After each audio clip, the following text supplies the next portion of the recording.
Tidak ada satupun lembaga survei yang memposisikan partai ini lebih daripada angka 2,5%. Walaupun hasilnya yang pertama sekali kita sudah mencapai 6,7% dilengkapi menjadi 7%. Dan kemudian pada pemilu kedua, walaupun lembaga survei menyatakan 2,5%, partai ini mendapatkan 9,7% atau digenapkan 10%. Sekarang ada lembaga survei tempat Indofol yang menyatakan Nasdem masuk kepada 3 besar dan pada posisi 12,sekian%. Nah, mudah-mudahan kalau lembaga survei lah menjadi bisa mencapai tingkat 20%.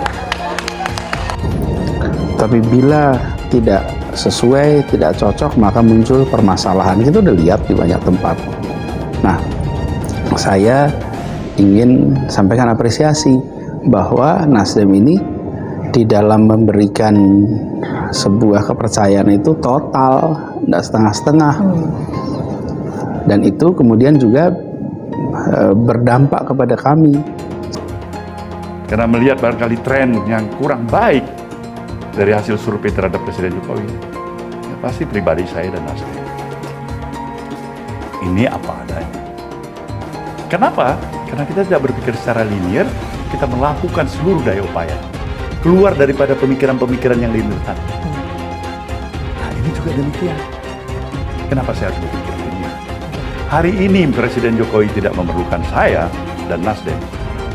Apa memang besok juga dia tidak perlukan? Apa lusa beliau tidak perlukan? Apa sesudah dia tidak menjadi presiden lagi dia tidak memerlukan Nasdem? Belum tentu. Nah, saya berpikir ini tidak menentukan. Hidup ibarat sebuah siklus roda pedati yang berputar. Hari ini mulai dianggap barangkali kurang pas ini Bung Surya ya dengan Nasdemnya karena mengusung Anies Baswedan. Mungkin tidak selamanya begitu. Saya berpikir dalam hal yang positive thinking. Jadi tidak ada hal-hal yang terlalu luar biasa. Bicara mengenai terkait soal Joman Jokowi mania yang menduga bahwa Presiden Jokowi sedang galau menjelang akhir masa jabatannya. Seperti yang disampaikan oleh seseorang ya.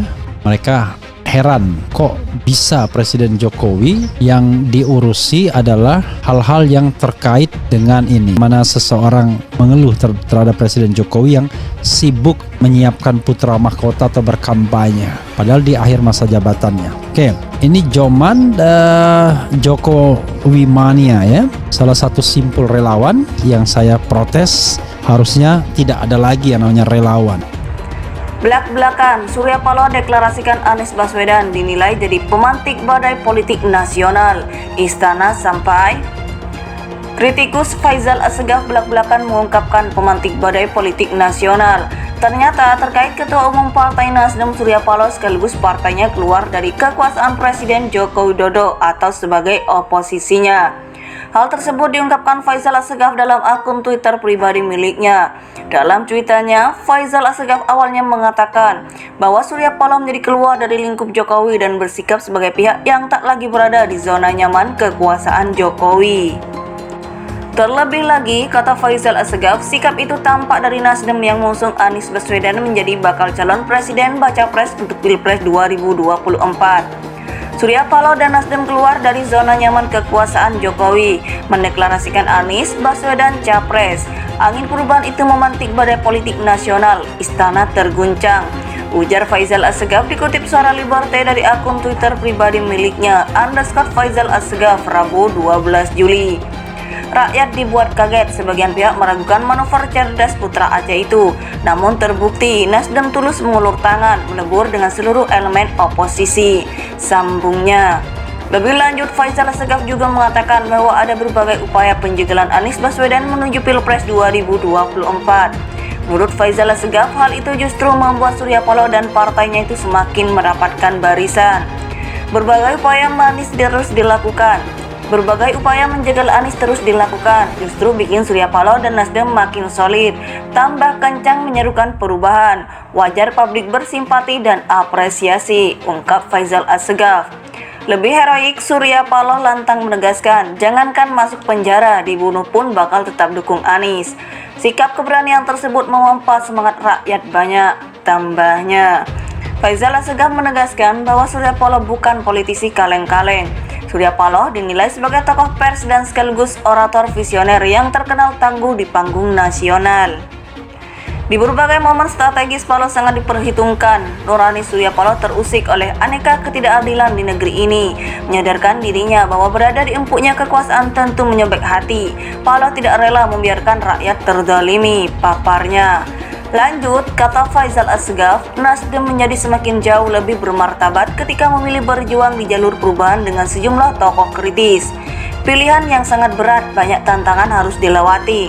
Namun rakyat menaruh harapan Nasdem dan Surya Paloh terus berlayar. Sekali layar terkembang, pantang surut ke belakang, ucap Faisal Assegaf. Selain itu, ia mendefinisikan bahwa perubahan adalah arena pertarungan yang mesti dilalui dengan tekad yang kuat. Nasdem punya peluang menjadi lokomotif penyatuan elemen rakyat, ruang konsolidasi saatnya diperluas. Faisal Assegaf juga mengatakan bahwa upaya merekatkan jejaring dan potensi rakyat harus dipercepat. Hal ini guna merobohkan seluruh sekat dan penghalang. Tak hanya itu, agar peleburan semua kekuatan rakyat bergerak dalam satu barisan yang solid. Di akhir pernyataannya, Faisal Assegaf mengutarakan bahwa Jokowi di istana makin terlihat frustasi menghadapi gebrakan dari Surya Paloh yang satu barisan untuk maju bersama dengan rakyat. Di istana sana, Jokowi makin terlihat frustasi menghadapi gebrakan Surya Paloh yang melaju bersama rakyat, menuntut keadilan sosial bagi seluruh rakyat Indonesia, tandasnya.